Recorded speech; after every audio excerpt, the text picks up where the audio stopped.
You said you'd stay just a little longer, and the room kept getting heavier.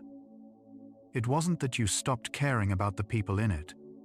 It's that the light, the voices, the small warmth of being seen all started costing more than they gave back.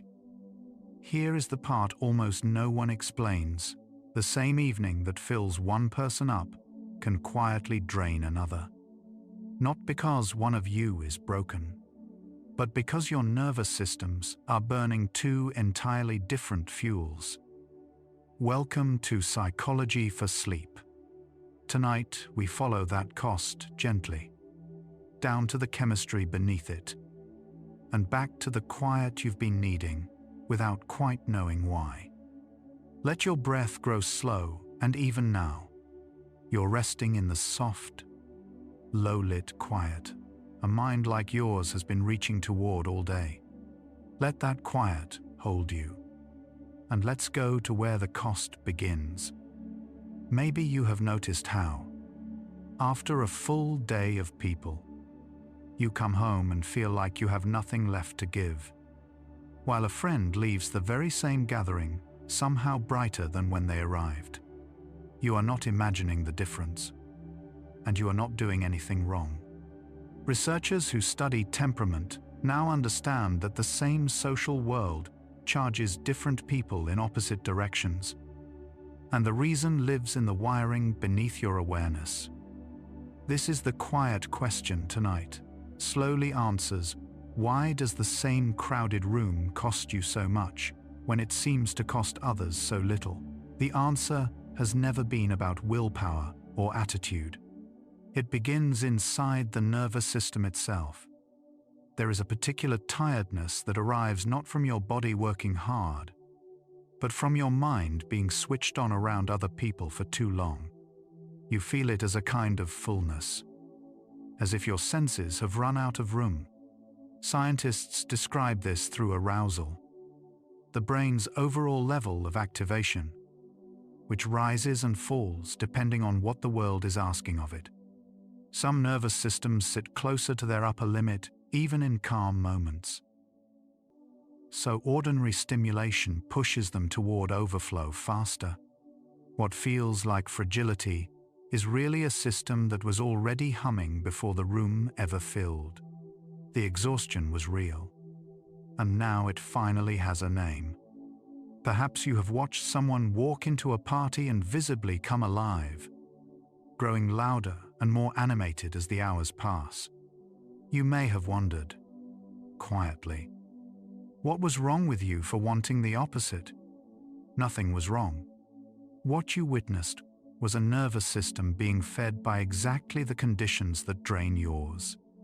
Personality researchers have spent decades measuring these two responses, and they consistently find that they are not poses or moods, but stable patterns rooted in biology.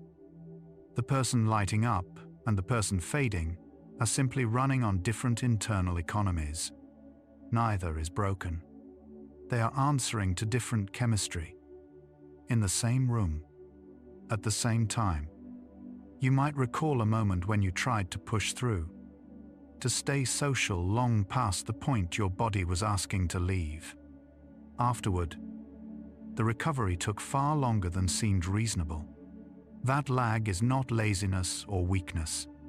It reflects how deeply your particular system spends its resources during social engagement, and how patiently it must refill them.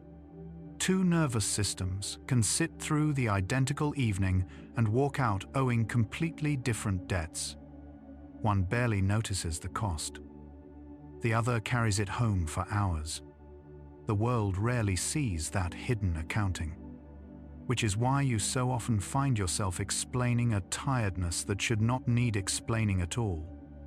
Think of the relief that can wash over you the moment a door closes and you are finally alone. That is not coldness toward others, and it is not a rejection of the people you love. It is a system finally allowed to stop processing, to lower its guard, to return to its own quieter baseline. What we now understand is that solitude, for some brains, is not withdrawal but repair. The nervous system uses that stillness to settle the chemistry that social hours stir up. The longing for alone time is not avoidance dressed up as a need. It is genuine maintenance, as real and as necessary as rest after effort. You may have been told, gently or not, that you should simply try harder to enjoy being around people. Maybe a part of you believed it, and quietly carried the sense that something in you needed fixing. Science offers a kinder explanation than the one you were handed. The difference between thriving in company and needing escape from it traces back to which neurochemical pathway your brain leans on, not to any failure of character. These pathways were shaped long before you could choose them. You did not decide your wiring any more than you decided your eye color. What you experience as preference is underneath. At a deeply physical default, you were simply born running. Consider how a small reward can light someone up. The ping of a message, the buzz of a new plan, the thrill of a room full of fresh faces. For some people, those sparks feel electric and worth chasing. This is the dopamine reward pathway at work, a system that rewards novelty, social attention, and the pursuit of the next bright thing. In brains tuned more sensitively to dopamine, the outer world becomes a source of fuel. Each new stimulus offers a little lift, a reason to lean forward. If you have ever felt baffled by someone's hunger for constant activity, this is part of what you are seeing. They are following a reward you simply do not feel as loudly. Now think about the calm that settles in when you read alone, work quietly, or sit with one trusted person in unhurried conversation. That steadiness is not the absence of feeling. It is a different fuel entirely. The acetylcholine pathway supports inward focus, sustained attention, and the gentle satisfaction of depth rather than novelty. Brains that lean on acetylcholine feel rewarded by reflection, by going slow, by following a single thread far down.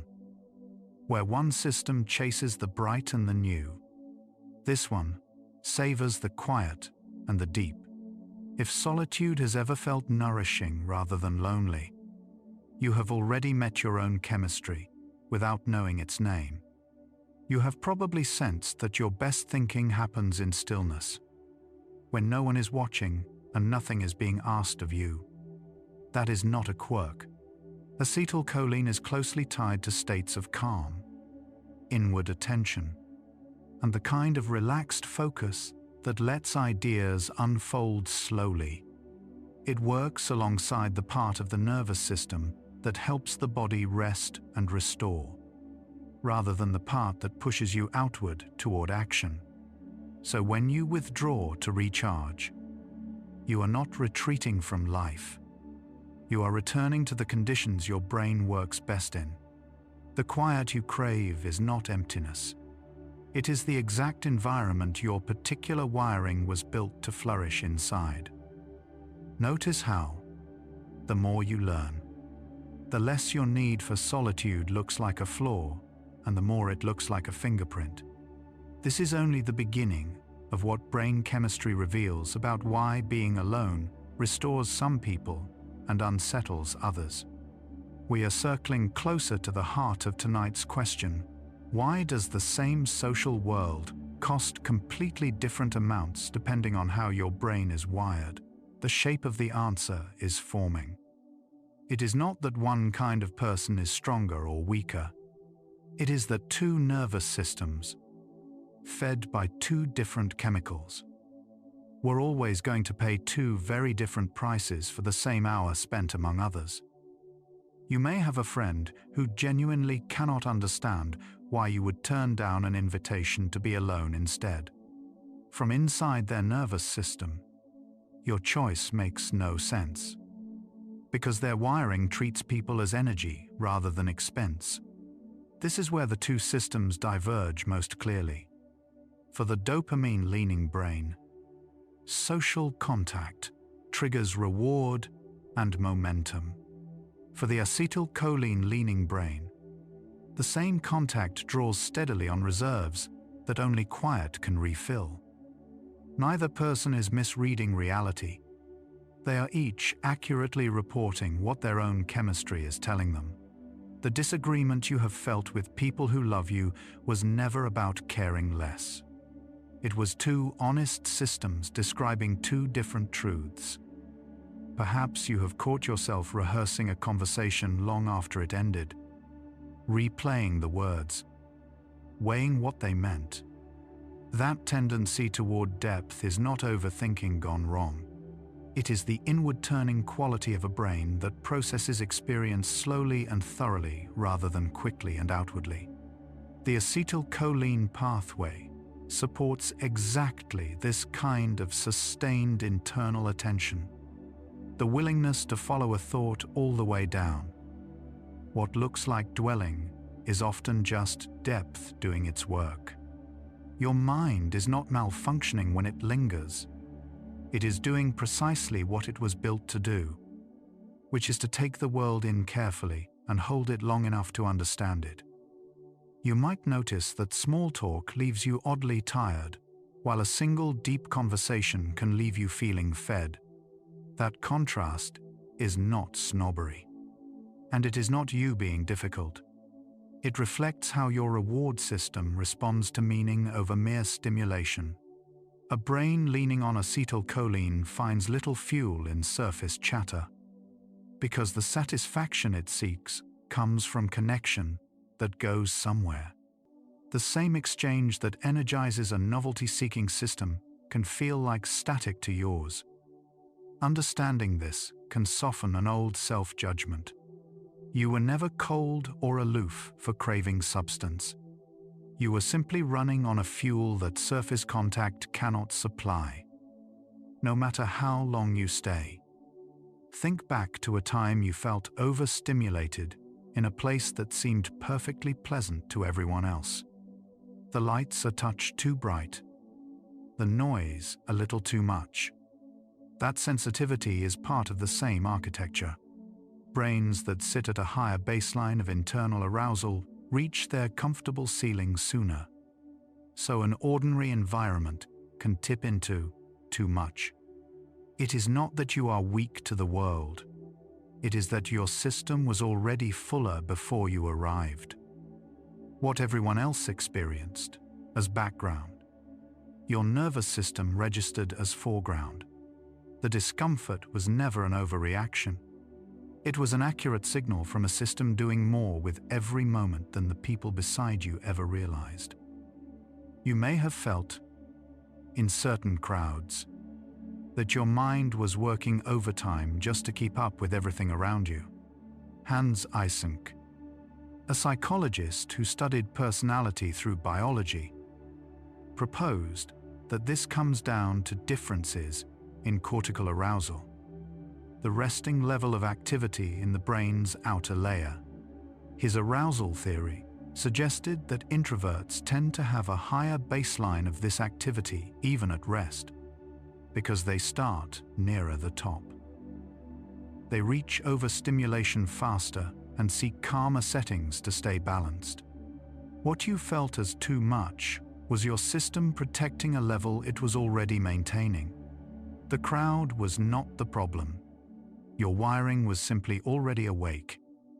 Consider how someone else might chase loud music, fast company, and constant motion, seeming almost to need the intensity.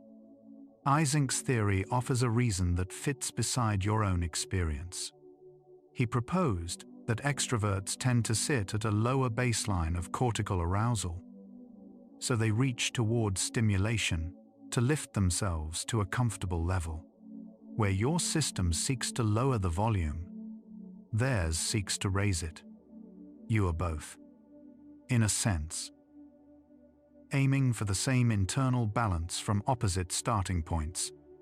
This is why one person's perfect evening is another's overload. Neither is greedy or fragile. Each is simply correcting toward the middle from the place their brain happened to begin. You might have noticed that you do your sharpest thinking in quiet rooms, while others seem to focus better with background buzz. That difference is not preference alone. When a brain already rests at a high level of arousal, added stimulation can push it past its best working range, making concentration harder rather than easier. A calmer setting brings such a system back to its sweet spot, where attention sharpens and effort eases. The same quiet that feels dull to a lower arousal brain feels like clarity to yours. You were never antisocial for choosing the still corner. You were finding the exact conditions where your particular nervous system performs at its very best. Perhaps you have felt a flicker of guilt for needing to leave early, as though wanting calm was somehow rude. Underneath that guilt is a biological reality with no moral weight at all. A system running near its arousal ceiling genuinely cannot keep absorbing stimulation indefinitely without cost. Leaving is not a failure of social grace. It is a nervous system reading its own gauge accurately and acting to protect its balance. The people who stay are not stronger. They simply have more room left in the tank. Once you see your exit as maintenance rather than rejection, the guilt loosens. You were never abandoning anyone. You were honoring a limit that was real long before you learned its name. You may know the strange experience of feeling lonely in a crowd and perfectly content alone. That reversal of expectation is not contradiction. It reflects how connection, for an inward-tuned brain, depends on depth rather than density. A room full of people can still leave your reward system unfed if the contact stays shallow, while a single quiet hour with your own thoughts can feel deeply satisfying. The fuel you run on is not measured in number of people but in quality of engagement. This is why solitude can feel rich and crowds can feel empty. Your nervous system was never counting heads. It was always listening for something deeper than noise. Think of how recovery after socializing can feel almost physical, like needing to lie down after exertion. That sensation is not exaggeration. When a higher arousal system spends an evening managing stimulation, it draws down real resources that take real time to restore. The tiredness has a body to it because the work was genuine, even if no one could see it. Quiet afterward is how the system clears what built up and returns to baseline. You are not being dramatic when you need a day to recover from a weekend of people. You are obeying the same logic as muscles after a long climb. Effort was spent, and rest is simply how it is repaid. You might have wondered why the same advice, just put yourself out there more, helps some people and quietly breaks others. The answer lies in those baseline differences. For a lower arousal brain, pushing into more stimulation genuinely lifts mood and energy. For a higher arousal brain, the same push can tip an already full system into depletion. Identical advice meets two different starting points and produces two opposite results. This is why well-meaning guidance sometimes leaves you feeling worse, not better. It was never wrong for everyone. It was simply written for a nervous system that was not yours. Knowing this lets you take what fits and gently set the rest down without guilt. Consider how, after enough quiet, you feel yourself returning, your thoughts clearer, your patience restored, your sense of self back in place. That return is not just mood lifting. It is your nervous system completing its restoration, lowering arousal, replenishing the inward chemistry that depth and stillness rely on. Solitude, for your wiring, is not a pause from real life, but a part of how real life works for you. The version of you that emerges from quiet is not a lesser, hidden self. It is the fully resourced one. What others reach by going outward, you reach by going in. Both roads lead to the same restored aliveness, just through opposite doors. You may have spent years apologizing for needs that other people never had to explain. Perhaps you learned to frame your quiet as a problem to manage rather than a truth to honor. The science gently undoes that framing. Needing solitude is not a defect waiting to be corrected. It is the visible surface of a nervous system running on its own particular fuel, in its own particular way. There was never anything to apologize for. The depth you carry and the quiet you require are two sides of the same wiring. You do not owe anyone a justification for the way your brain restores itself. You only owe yourself the chance to finally believe it. Think of how differently the same hour can land in two bodies sharing a room, one filling, one emptying, neither aware of the other's experience. That invisible divergence is the quiet engine behind so much misunderstanding between people who genuinely care for one another. It is not that one is selfish and the other selfless. It is that each is faithfully following the signals of a different internal system. When you stop measuring yourself against the wrong gauge, a long-held tension can finally ease. You were never failing at someone else's normal. You were succeeding at your own, in a register most people never learn to read, including, perhaps, you. What all of this tells us is not really about chemistry alone. It tells us something about the cost you have quietly paid for being told your wiring was a weakness. We keep returning to one question: why does the same social world cost completely different amounts depending on how your brain is wired? You can feel the answer beginning to take shape, not in willpower, but in two different fuels burning in two different systems. Yet there is a further question this chemistry cannot answer on its own. Why does that cost land so much heavier on some evenings than others? Even with the same wiring, that is where the next part of tonight quietly begins. Right now, the nervous system that carried you through this day is doing what it always does when the room finally empties and nothing more is being asked. It is settling, lowering its arousal, one quiet degree at a time, refilling the inward chemistry that company slowly spends. You don't need to direct it. It already knows the way down. What you haven't heard yet is how that inward fuel is actually made and spent. The deeper machinery of dopamine and its quieter counterpart, that is where the next stretch leads. For now, let the settling continue. Breathe in slowly through your nose for 4 counts. Hold softly for 4. And let the breath leave you for 6. Let each exhale lower you a little further. If these quiet hours are the kind your particular mind has been searching for, you can follow this voice whenever the noise of the day runs out of room.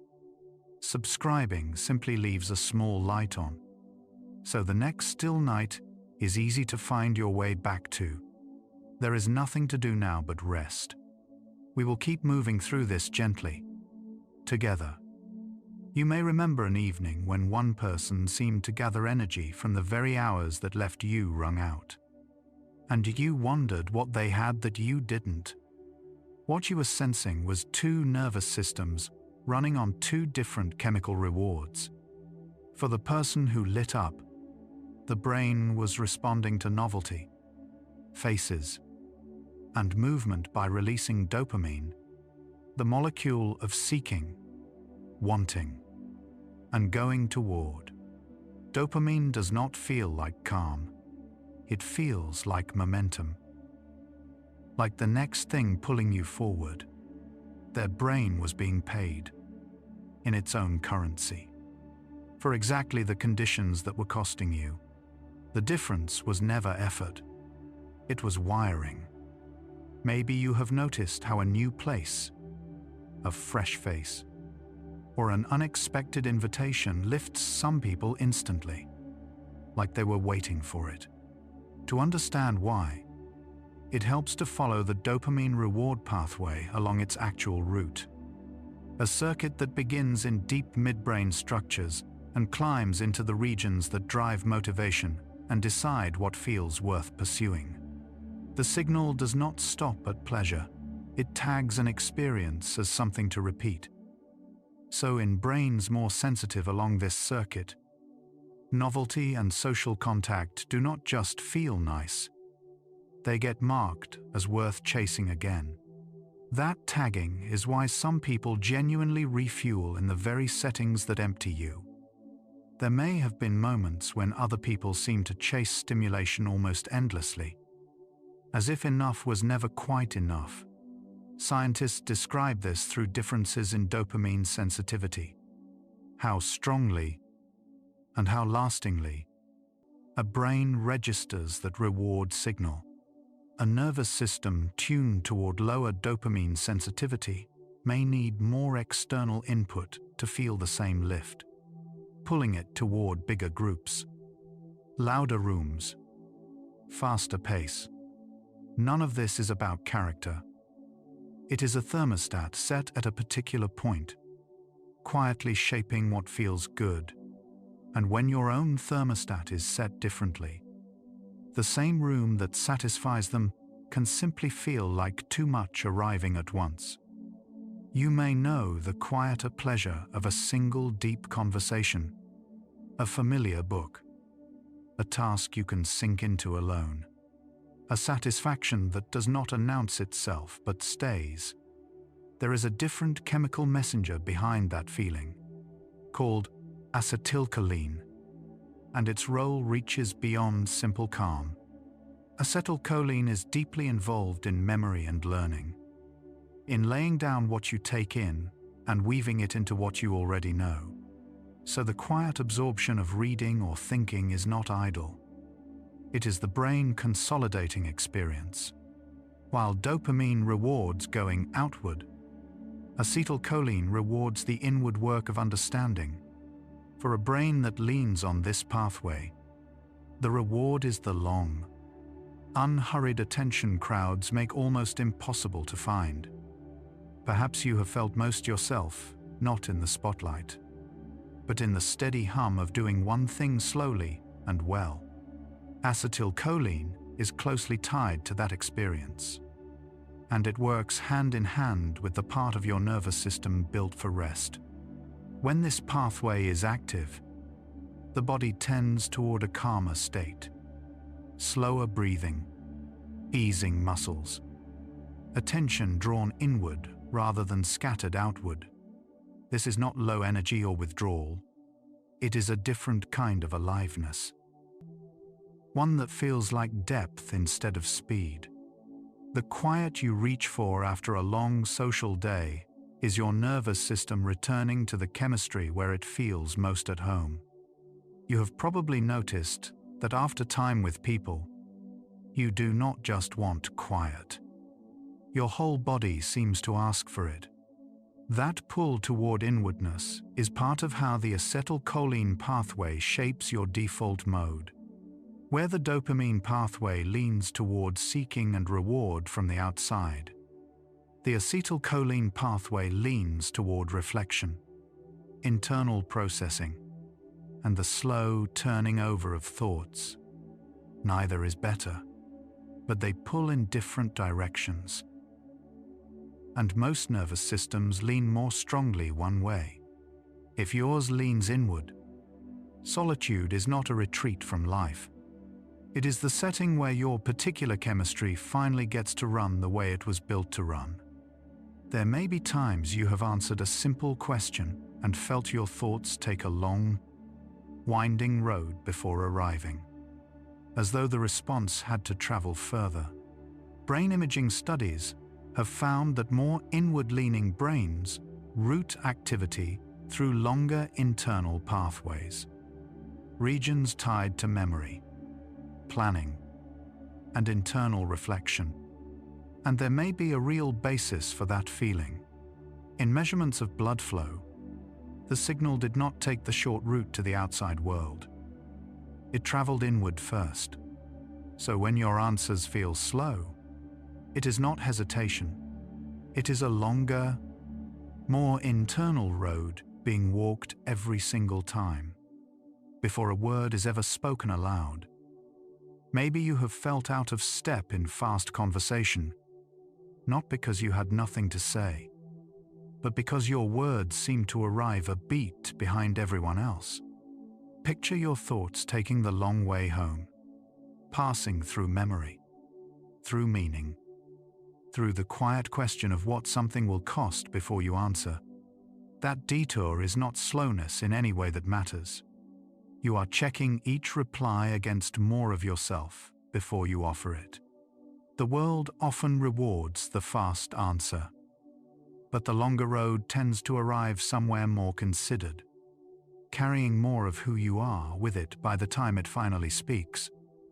You may have watched more outward-leaning people respond almost instantly, words ready, before you had even begun to form yours. In such brains, the signal seems to take a shorter, more reward-facing route, moving quickly toward the parts of the mind tied to immediate sensation and the pull of the world outside. It does not wander the long inward detour first.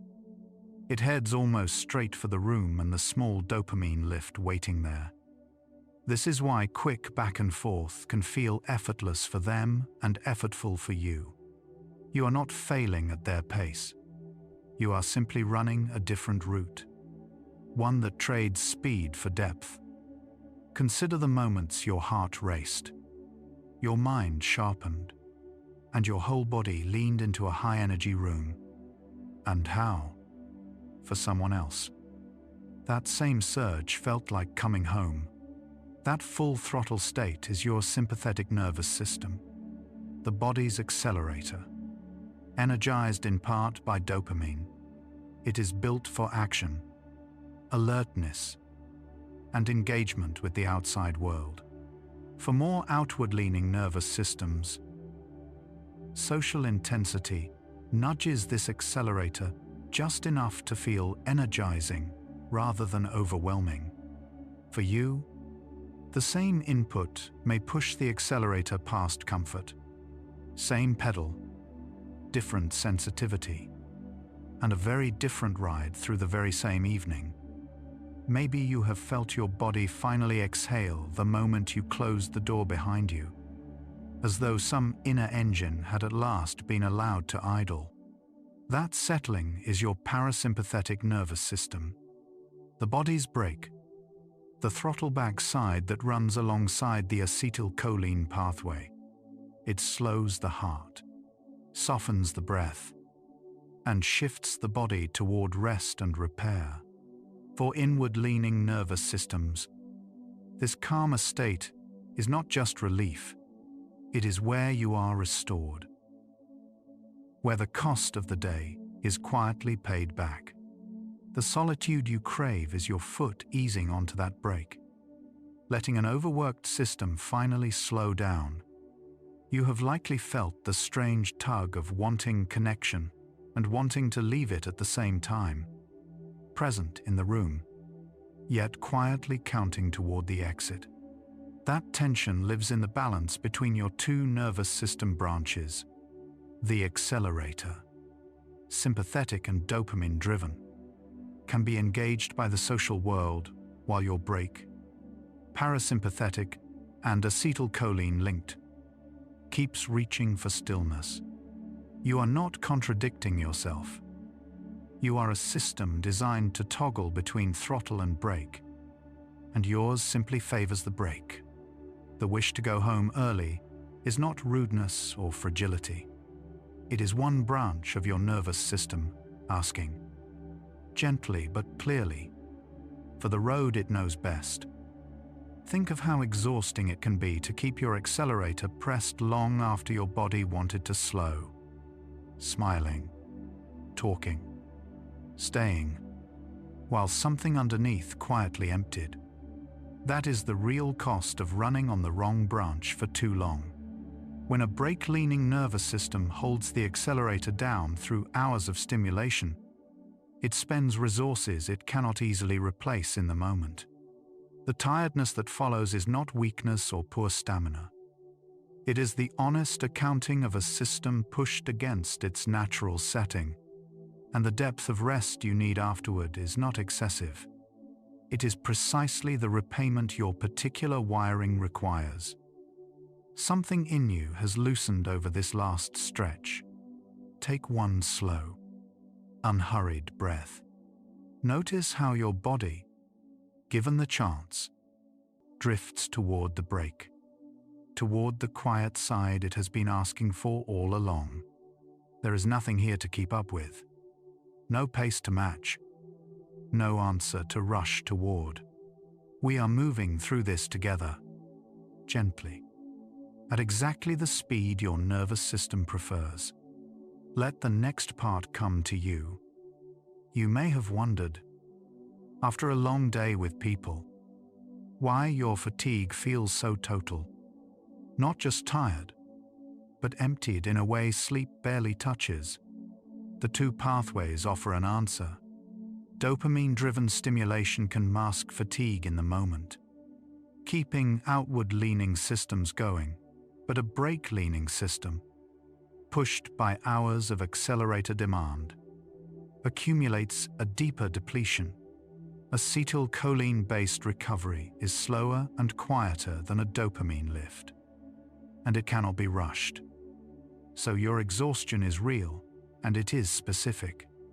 It is the natural depletion of a nervous system whose preferred fuel was unavailable. Run instead on a fuel that was never quite its own. By now you may feel the shape of something you have always half known, that the same social world really does cost completely different amounts depending on how a brain is wired.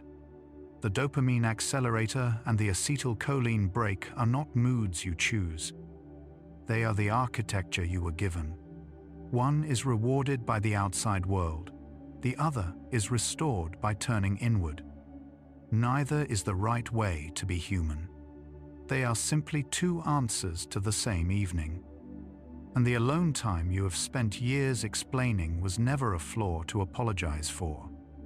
It was your nervous system naming, clearly, the fuel it has needed all along. You may have noticed that you walk into a crowded room already feeling like something is being asked of you, while the person beside you seems to wake up in the same room. What you are sensing is a difference in baseline cortical arousal, the resting level of activity in your nervous system. Researchers studying arousal have long described an idea of optimal stimulation. Every nervous system has a comfortable middle zone it works best in. A more inwardly wired system tends to sit closer to its upper edge already. So, the same gathering that lifts someone else toward their sweet spot can nudge you past yours. It was never that you tried less. You simply started nearer the ceiling.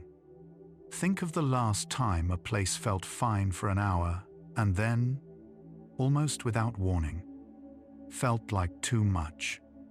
That tipping point is not imagination. It is the difference between arousal that stimulates and arousal that overloads. The optimal stimulation idea holds that performance and comfort rise as input increases, but only up to a peak, after which more input makes everything harder, not better. A system already resting high reaches that peak sooner. The lights, the layered voices, the open-ended conversation keep adding small charges. For a while you ride them. Then you cross the line where the same room that was pleasant becomes the room you quietly want to leave. There is a particular kind of tiredness that has nothing to do with how long you were out, and everything to do with how much arrived while you were there. Scientists describe this as sensory and cognitive load. The cumulative cost of processing input your brain cannot ignore. A crowded space is not one event, it is hundreds of micro-events. Background music, a dozen overlapping conversations, the shift of bodies, the read of each face. None of it is dramatic on its own, but your nervous system meters all of it, and each small reading spends a little of a finite resource. By the end, the bill is real, even though no single moment on it looks expensive. You have probably felt small talk leave you more drained than a hard task ever did, and quietly wondered why something so light could weigh so much. The answer is that lightness is the disguise. Brief, unpredictable. Low-stakes exchanges keep the brain in a state of constant low-grade preparation, orienting, predicting, monitoring tone and timing without ever resolving into focus. Deep work lets your system settle into one channel.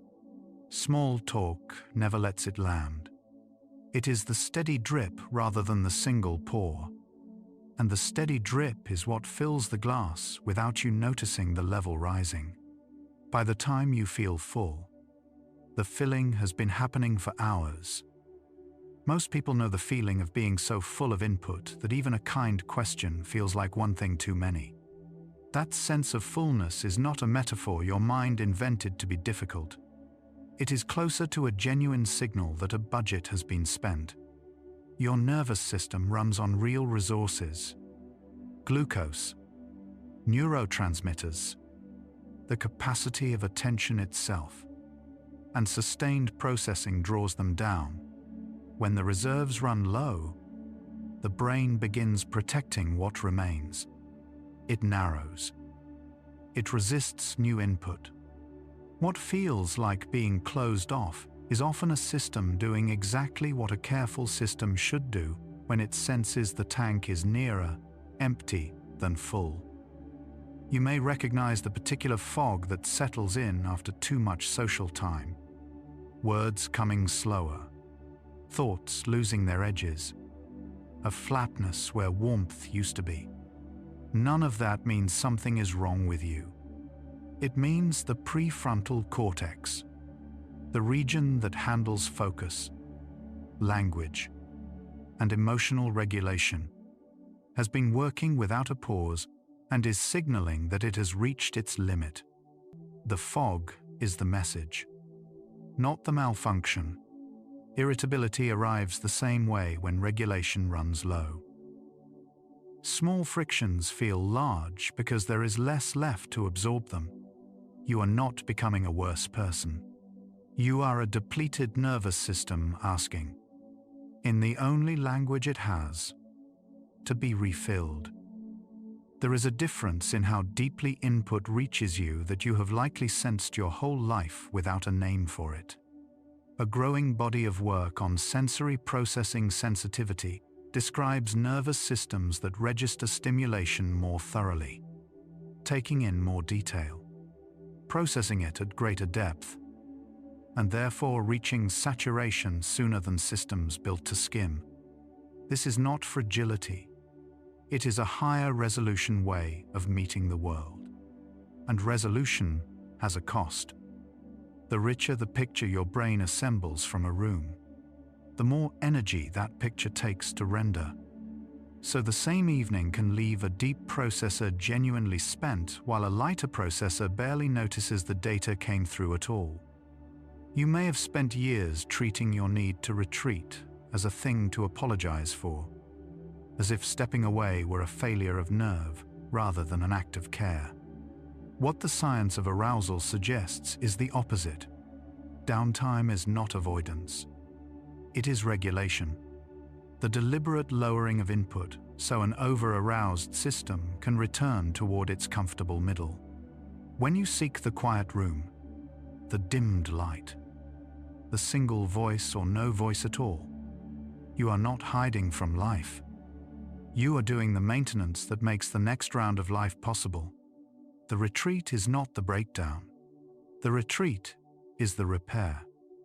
Consider how rarely anyone teaches you that recovery is a skill rather than a weakness, and how much that single missing lesson may have cost you. When you understand your own arousal baseline, the math of your days changes. You stop reading post-social exhaustion as proof that you are difficult, and start reading it as data, accurate, useful, telling you precisely how much fuel a given environment burns. From there, you can plan shorter exposures, deliberate quiet afterward. Rooms chosen for how they feel, rather than how you are supposed to feel in them. The drained evening stops being a verdict on your character. It becomes a reading on a gauge you finally know how to look at. So return to the question underneath all of this. Why does the same social world cost completely different amounts depending on how your brain is wired? By now, the answer has taken shape. It is not that you lack stamina, or warmth, or willingness. It is that your nervous system meets the world from a different starting point, spends from a different reserve, and reaches its limit on a different timetable. The fullness, the fog, the pull toward quiet. These are not flaws to correct. They are the honest readout of a system telling you, again and again, exactly what fuel it runs on. Tonight, you can finally stop arguing with the gauge. What just surfaced, that the cost you have carried was never a character flaw but a reading on a gauge, is not only a question about brain chemistry. You may be carrying both today, the tiredness of a system that gave more than it had, and the relief of learning it was never doing anything wrong. Let those sit together, unresolved, just present. The hours ahead follow the recovery itself. The actual mechanics of how a depleted nervous system refills once it is finally allowed to. Feel where your body meets the bed. Let it be heavy there. From here, we keep going. You may have noticed that the first thing you want after a long day around people is not another conversation, but a closed door. That pull toward quiet is your parasympathetic nervous system asking for the room it needs to work. While you were out, your body kept its sympathetic branch lightly engaged, scanning, responding, staying ready. Solitude is the signal that lets the opposite branch finally take over, the one that slows the heart, softens the breath, and lowers the background hum of arousal back toward baseline. The quiet you crave is not avoidance. It is the precise condition your recovery system has been waiting for all evening. There is a particular relief that arrives when the talking stops and nothing more is expected of you. What you are feeling is the parasympathetic shift, moving from idea to physiology. Researchers describe this as the body returning to rest and digest, where the vagus nerve carries calming signals from brainstem to heart, gut, and lungs. Heart rate variability rises, a marker that your system is recovering rather than bracing. This does not happen well in a crowded room. It happens when the input thins out, when no one needs an answer, when the only thing left to process is the quiet itself. Restoration is physical, not just a mood. You might recognize the calm that comes from a slow, undemanding task done alone, and never quite understood why it settles you so completely. Part of the answer lives in a neurotransmitter called acetylcholine, where dopamine drives the reaching, seeking, stimulation-hungry side of the nervous system.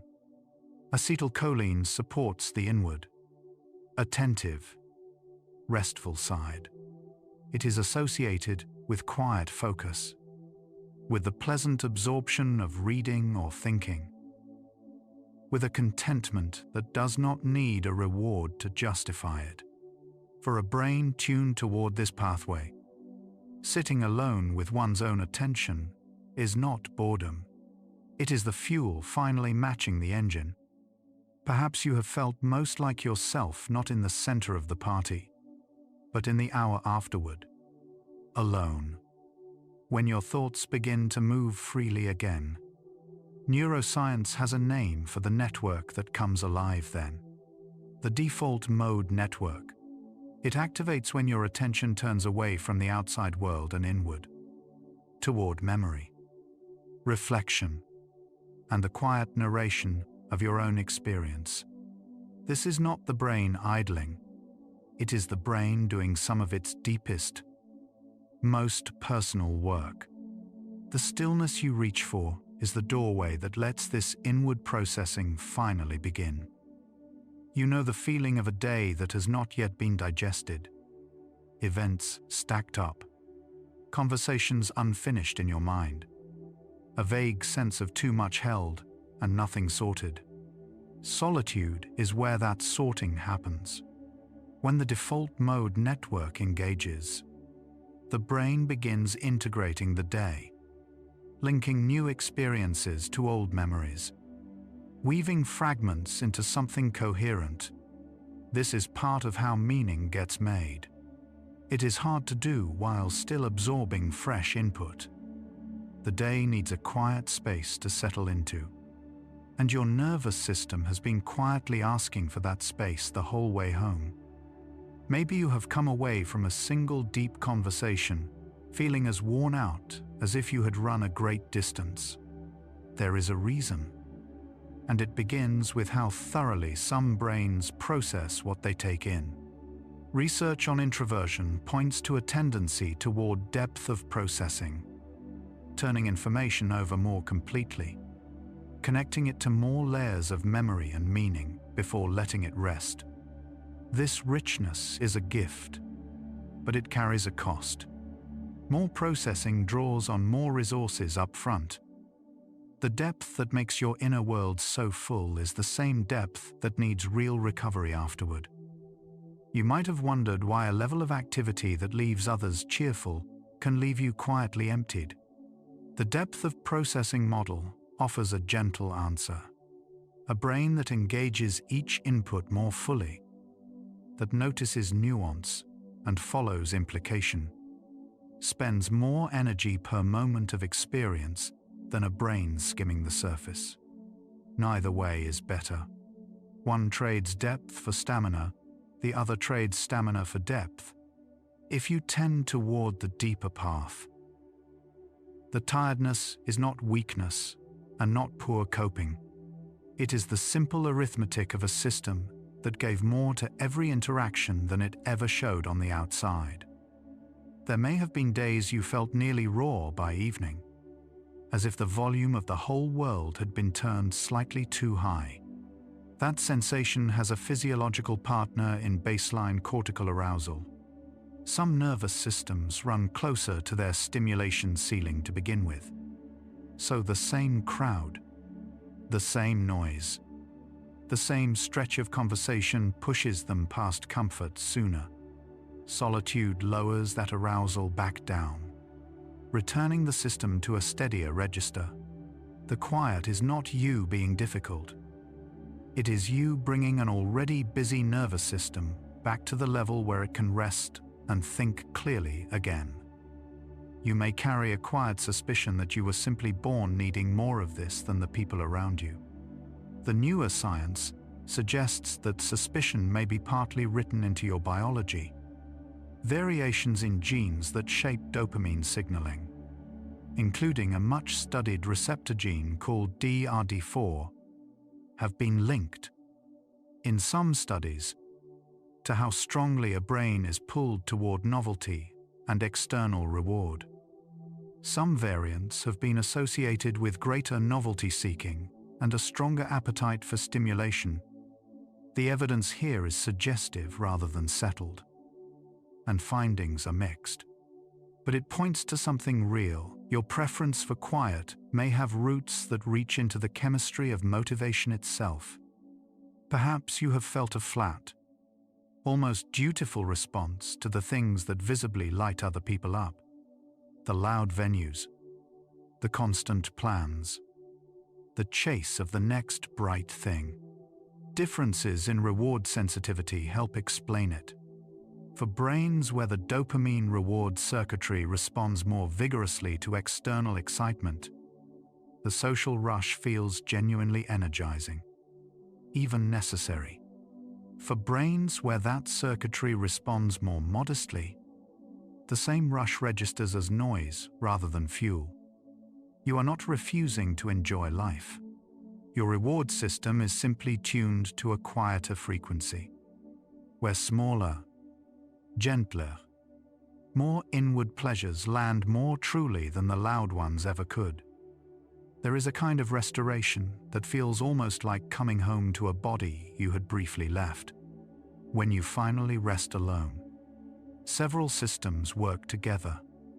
The parasympathetic branch slowing things down, acetylcholine supporting calm focus, the default mode network sorting the day, arousal sliding back toward baseline.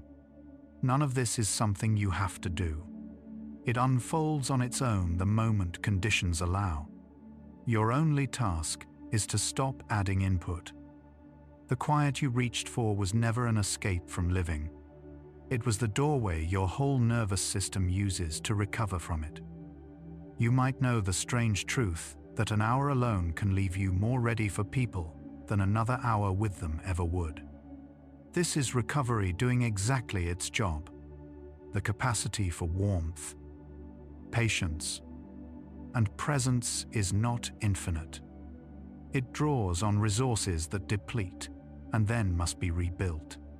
Solitude is where the rebuilding happens for a brain wired this way, far from pulling you away from others. The time apart is what makes returning to them possible. The quiet is not the opposite of connection. It is often the very thing that protects your ability to connect at all. Perhaps you have felt guilty for needing to leave a gathering early, certain that wanting rest meant something was wrong with you. Nothing is wrong. What you are experiencing is a nervous system reaching the natural limit of its current charge and asking, plainly, to recharge. Refueling alone is not antisocial behavior. It is the literal restoration of a depleted system, no different in kind from sleep or a meal. A brain that runs on quiet must return to quiet to keep running. Honoring that is not selfishness. It is basic maintenance of the only instrument you live your entire life through. You may have spent years treating your need for solitude as a problem to manage rather than a fact to respect. The science quietly reframes it.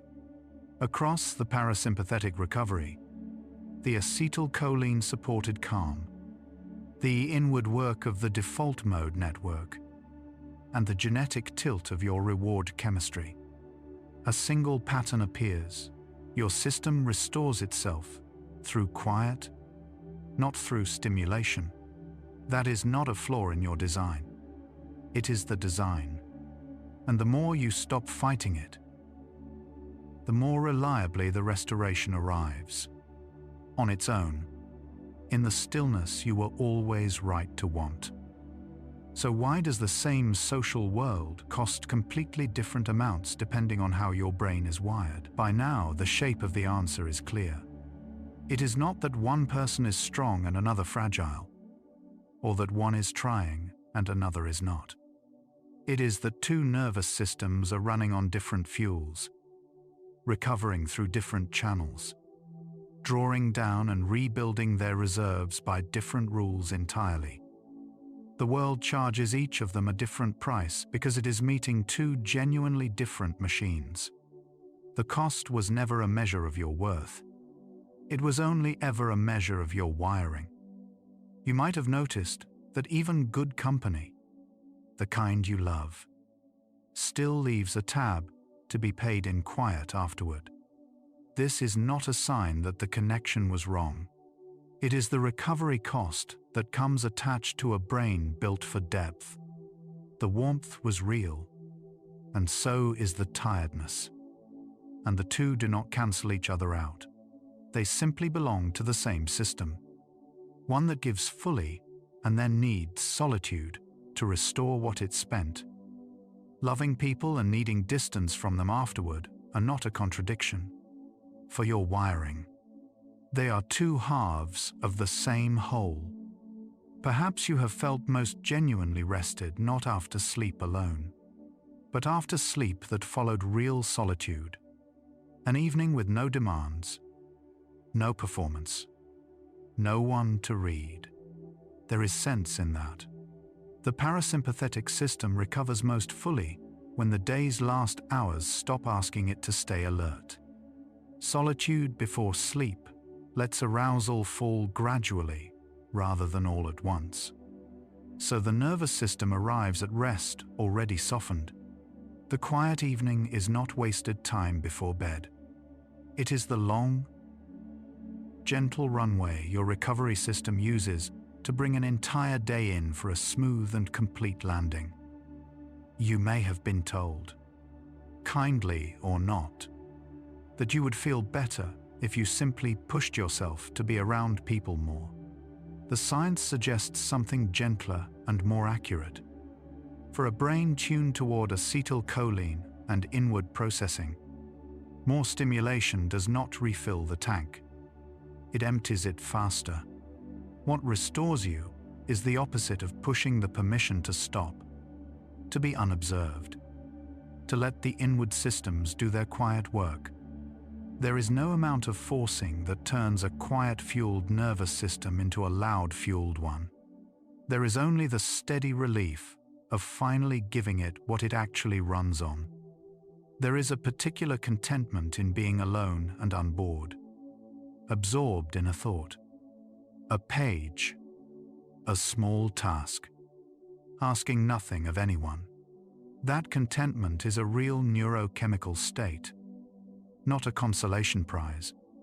Acetylcholine pathways support exactly this kind of calm, sustained, inward attention, and for some brains, it is among the most satisfying states available. While the louder pleasures fade quickly and demand replacement, this quiet absorption tends to deepen the longer it lasts. You are not missing out on the better feeling while you sat alone. For your wiring, you may have been sitting squarely inside it. You might have wondered whether your inner life is unusually busy, whether other people really think and feel and replay things as much as you do in the quiet. For a brain with a strong default mode network and a tendency toward deep processing, the inner world genuinely is more active during stillness. This is where the reflecting, the connecting, the meaning-making happens, and it needs solitude to run. Your rich interior is not a sign of being stuck in your head. It is the natural output of a system designed to process the world inwardly, doing its finest work when no one else is in the room. Perhaps you have felt, underneath the tiredness, a faint pride in how deeply you take things in, and then doubted whether you were allowed to. You are allowed. The depth that costs you energy is the same depth that lets you notice what others miss, understand what others skim past, and feel what others only glance at. The recovery is simply the price of admission to that depth. A nervous system cannot process the world so thoroughly and also pay nothing for it. The quiet you need afterward is not the depth failing. It is the depth being honored, paid for, and kept alive for tomorrow. You may have noticed that your best ideas, your clearest decisions, your truest sense of what you actually want, tend to arrive in solitude rather than in company. That timing is not accidental. When the outward-facing systems quiet and the default mode network takes over, the brain gains access to its own stored experience in a way constant input prevents. Reflection, insight, and self-knowledge are largely solitary harvests. The alone time you reach for is not only restoration, it is also where some of your most important inner work gets done. The quiet is not empty. It is where you become most fully and most clearly yourself. There is a settling that happens in the body when the last demand of the day finally lifts and the room is yours alone. By now you can feel what that settling actually is. A whole nervous system, given the conditions it was built for, beginning its return to baseline without any effort from you. The slowing breath, the loosening shoulders, the quieting mind are not things you are achieving. They are things your system does the moment you stop standing in its way. Restoration was never something you had to earn through stimulation. It was always something quiet would give you, freely. The instant you let it. You may have spent a long time believing the goal was to need less of this, to become someone who could run on the loud fuel after all. The science offers a kinder goal to need it accurately, and to give it to yourself without apology. A nervous system that recovers through quiet does not become better by recovering less. It becomes better by being understood, and then supplied.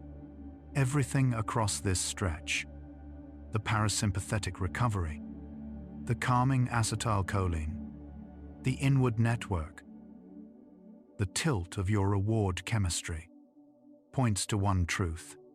The kindest thing you can do for your wiring is to stop arguing with it. And here, the whole hour resolves into a single, clear understanding. Needing quiet is not weakness. It is a nervous system telling you exactly what fuel it runs on.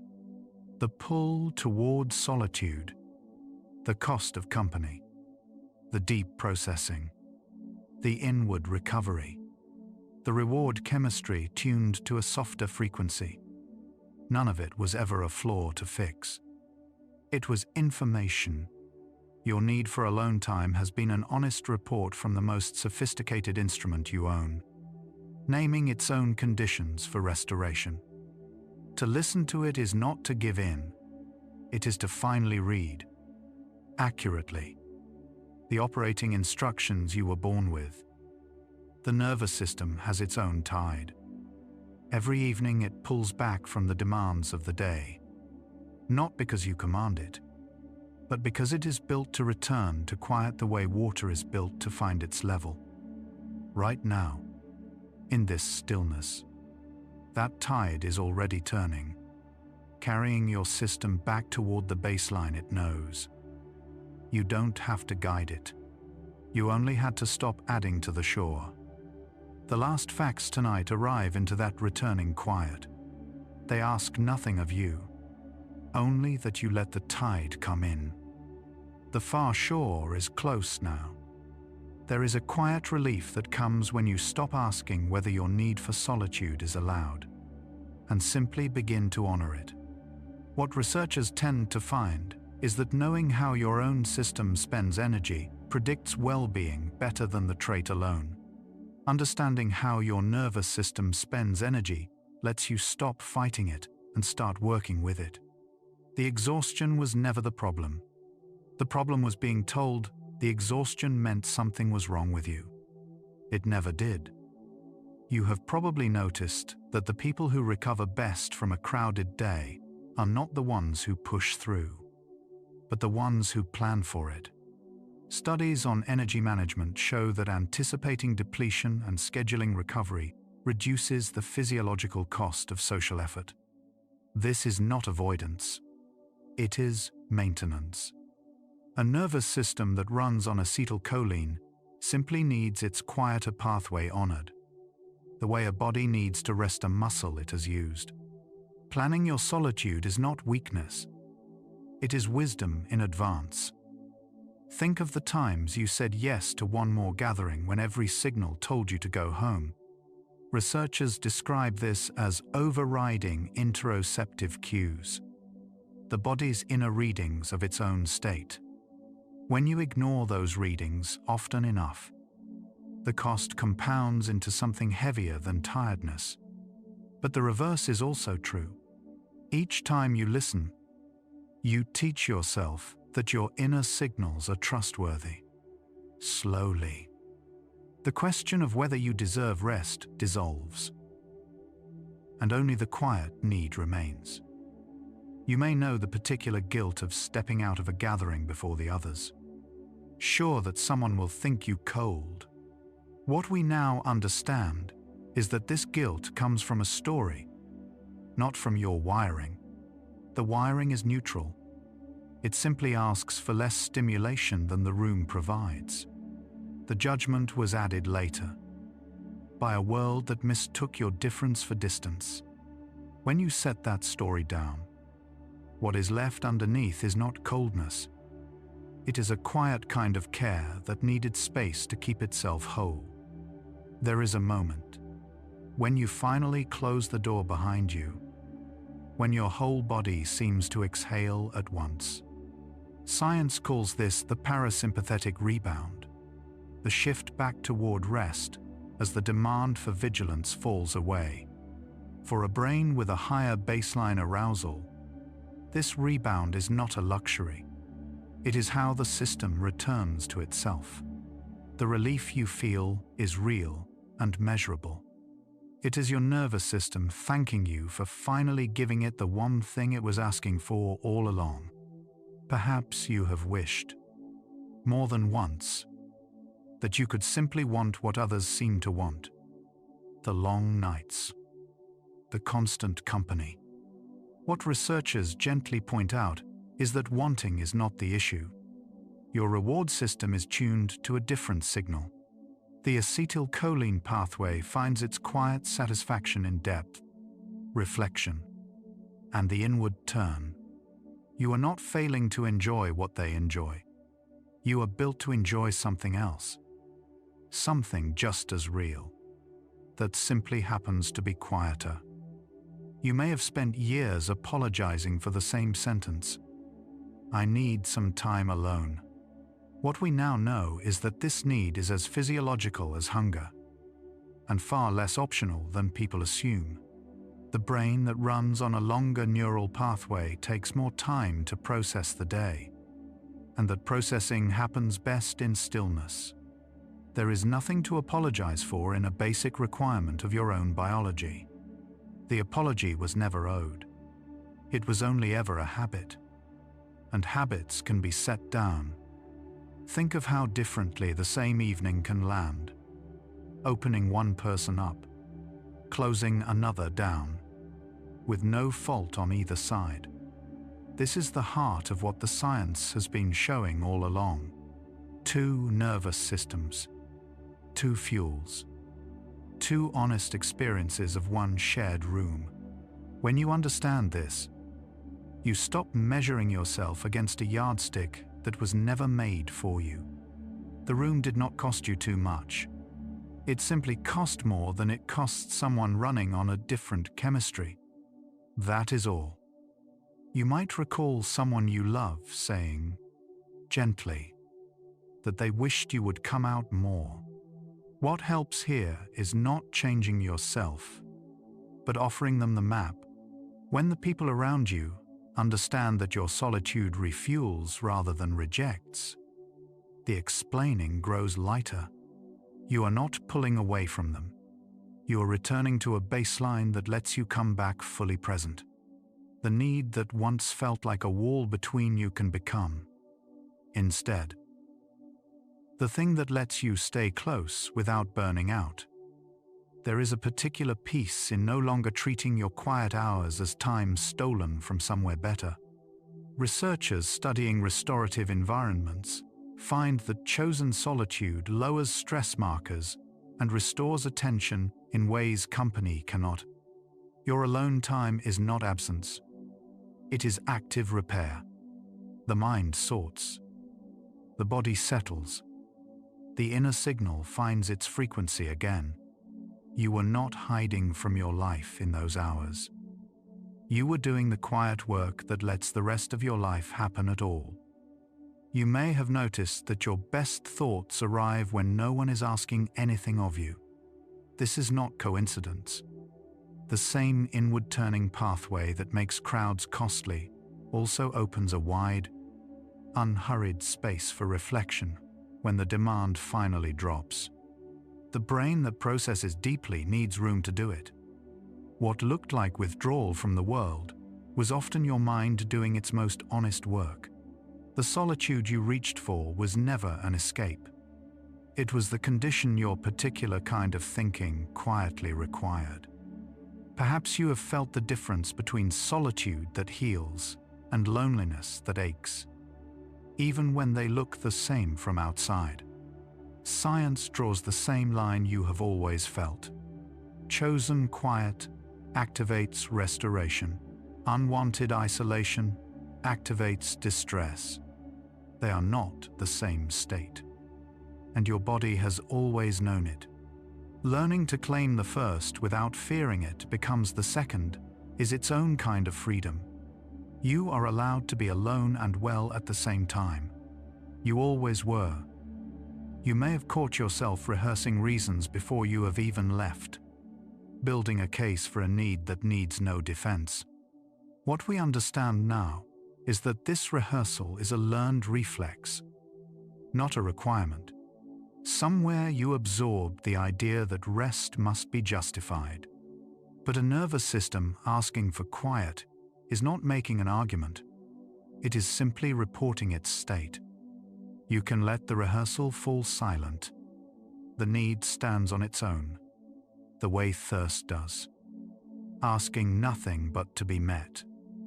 There is a softness that arrives when you finally believe that your way of moving through the world is not broken, only different. Researchers describe the relief that comes when people reframe a trait they once pathologized. The body relaxes. The chronic self-monitoring eases. You stop standing guard against your own nature. What you were protecting yourself from was never real. It was only a misunderstanding, carried so long it felt like truth. Tonight, it can begin, very gently, to loosen its hold. You have likely asked, in some quiet way, why the same social world costs you so much more than it costs the people beside you. The answer has been forming the whole way through, not in blame, not in any flaw of yours, but in chemistry. Your brain runs on a longer pathway and a quieter fuel, and that single difference shapes the entire bill. The cost was never a measure of your strength or your willingness. It was only the honest price of a different design, asking to be seen. Perhaps you have wondered whether you would ever stop needing so much recovery time. The gentle truth is that you may not, and that this is not a sentence, but a feature. The pathway your brain favors does not change with effort or age into something it was never meant to be. But your relationship to it can soften. What once felt like a deficit becomes a rhythm you have learned to trust. The need does not shrink. Your peace with it grows until the need stops costing you shame. You may have spent a long time waiting for permission to rest that no one ever arrived to give. What helps is the understanding that the permission was always yours to grant. No external voice can authorize your nervous system to do what it is already built to do. The acetylcholine pathway will seek its quiet whether or not anyone approves. So the only voice that matters is the one that finally says yes. Tonight, that voice can be your own, soft and unhurried, releasing you into rest. Think of how much energy you have spent translating yourself for people who run on a different fuel. The science suggests something kinder than perfect translation. You do not have to make your inner world fully legible to be respected within it. The people who matter can honor a need they do not personally feel. And the ones who cannot may simply be reading from a map drawn for a different terrain. Either way, the need remains true. It does not require their fluency to be valid. You may know the small ache of feeling like the only one who leaves early, who tires first, who craves the quiet drive home. What the research offers here is company. Roughly a third to half of people lean toward this wiring, across many cultures and across adult life. You are not the strange exception in a world of effortless socializers. You are one of a vast, quiet many, all running on the same fuel, all finding their way home to the same kind of stillness. There is a tenderness in realizing that the trait you tried hardest to hide was never the problem. The hiding was. Researchers find that concealing a core part of oneself carries its own physiological cost, often greater than the trait it conceals. The effort of seeming more outgoing than you are taxes the very system already working hard to keep up. When you stop hiding, you return that energy to yourself. What you were spending on disguise becomes, at last, available for living. Perhaps tonight you can feel, somewhere beneath the thinking, that nothing about you needs fixing. The science has spent its whole length pointing at the same quiet conclusion. Your wiring is not a wound to heal. It is a design to inhabit. The fuel your brain runs on is not lesser, not colder, not less alive than anyone else's. It is simply yours. And the more fully you let yourself run on it, the less the world's misunderstanding can reach the place where you actually live. You may notice, even now, your breath slowing, your body settling into the kind of quiet it has been seeking all day. This is the state your nervous system returns to when the demand for response finally ends. It does not need your effort. It only needed the chance. The acetylcholine pathway moves you gently inward, toward rest, toward the restoration that solitude alone provides. You do not have to do anything to deserve this. You only have to let it happen, the way it was always meant to. There is nothing left to explain now, to anyone, about why you need this quiet. The need is simply here, as plain and unremarkable as a heartbeat. You have carried the question of your own difference for a long time, and tonight you can set it down. The chemistry that shapes how you meet the world also shapes how you leave it each night. Turning inward, growing still, coming home. Let that turning happen now. There is no one to convince and nothing to defend. Perhaps, for the first time in a long while, the silence around you feels like enough. Not empty, not lonely, simply enough. This is the resting state your particular mind has been moving toward since the day began. The fuel it runs on is finally being given the one condition it asked for. You are not missing anything by being here, alone and quiet. At the edge of sleep, you are exactly where your nervous system has wanted to bring you all along. Needing quiet was never weakness. It was your own nervous system, all this time, telling you in the only language it has exactly what it runs on, and asking, gently, to be believed. You do not have to earn the rest you are about to enter. You do not have to explain it to anyone, not even to yourself. The quiet you reached for tonight was never a flaw in you.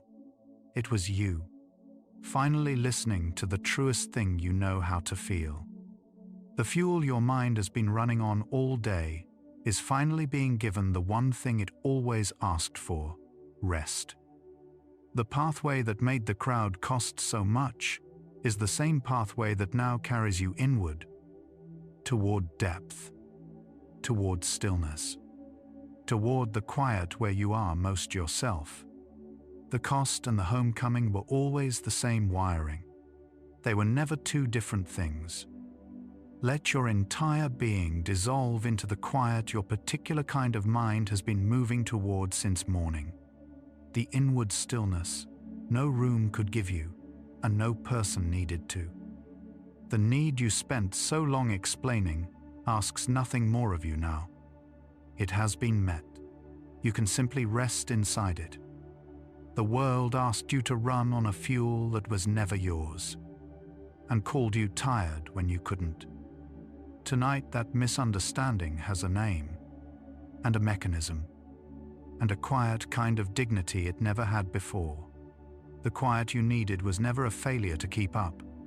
It was the exact and honest signal of a nervous system telling you what it runs on. That does not make the long years of explaining smaller, but it changes what they meant. They were never proof that something was wrong with you. They were only the sound of a need looking for a language. And tonight you have it. You leave this hour knowing that the quiet you reach for is not a retreat from your life. It is the fuel that makes the rest of your life possible. You do not have to be understood by everyone to be allowed to rest. You only have to believe the signal yourself. But knowing what fuel your nervous system runs on is only the beginning of the question. Why does running so long on the wrong fuel make the quiet itself start to feel unfamiliar? Even a little frightening. When you finally reach it. The next video in the Psychology for Sleep playlist begins there.